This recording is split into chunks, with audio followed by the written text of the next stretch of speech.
It was a quiet Sunday morning. Sailors were eating breakfast. Soldiers were still asleep. The sky over Hawaii was clear, peaceful, beautiful. And then it happened. In less than 2 hours, over 2,400 Americans were dead. The most powerful nation on Earth had been brought to its knees, and the world would never be the same again.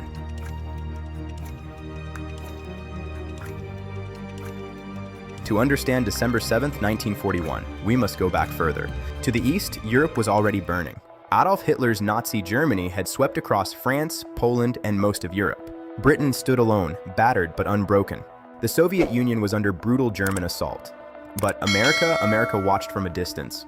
President Franklin D. Roosevelt wanted to help the Allies, but the American people were tired. They had survived the First World War. They had survived the Great Depression. They did not want another war. So America stayed neutral, or at least they tried to. Meanwhile, on the other side of the world, Japan was rising. The Empire of Japan had already invaded China, killing millions. Japan wanted oil, it wanted land, it wanted power, and America stood in the way. The United States had placed heavy economic sanctions on Japan, cutting off oil supplies, freezing Japanese assets. Japan saw this as an act of war, and so they planned their revenge. Admiral Isoroku Yamamoto was Japan's greatest military mind. He had studied in America, he knew its strength, and he believed that the only way to defeat America was to destroy it before it could fight back. His plan was bold, reckless, brilliant.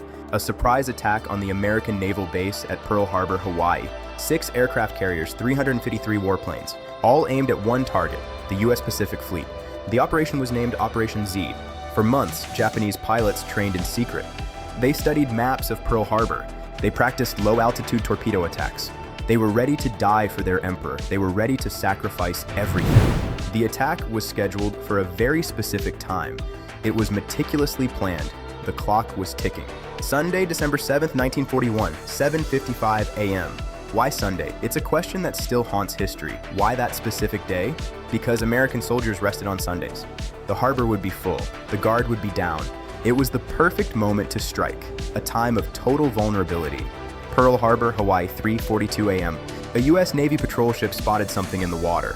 A small Japanese submarine trying to sneak into the harbor. It was destroyed. A report was filed, but nobody acted on it. A catastrophic failure of leadership. 6:10 a.m. The first wave of Japanese aircraft launched from their carriers, 350 miles north of Hawaii. 353 planes roaring through the dark sky toward their target. 6:53 a.m. 2 Army radar operators detected a massive formation of aircraft approaching. They reported it to their superior officer. He dismissed it. He thought it was American B-17 bombers arriving from the mainland.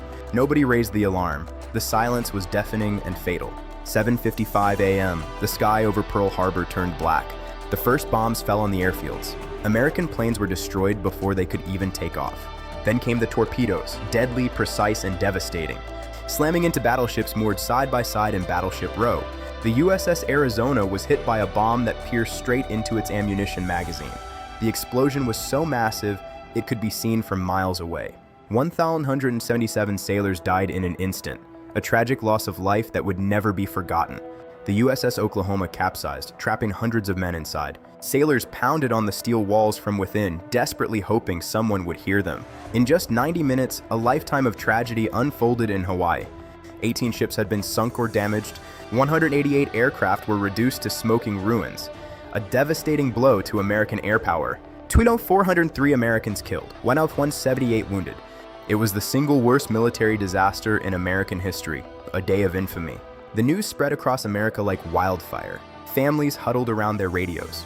Women wept. Men clenched their fists. Children who had never heard of Pearl Harbor would remember this day for the rest of their lives. The next morning, December 8th, 1941, President Roosevelt stood before Congress. His voice was calm, but his words shook the nation. Yesterday, December 7th, 1941, a date which will live in infamy, the United States of America was suddenly and deliberately attacked by naval and air forces of the Empire of Japan. Congress declared war on Japan within the hour. 3 days later, Germany and Italy declared war on America, and just like that, America was in the war. The turning point of history. Japan had planned to cripple America. Instead, they had awakened it.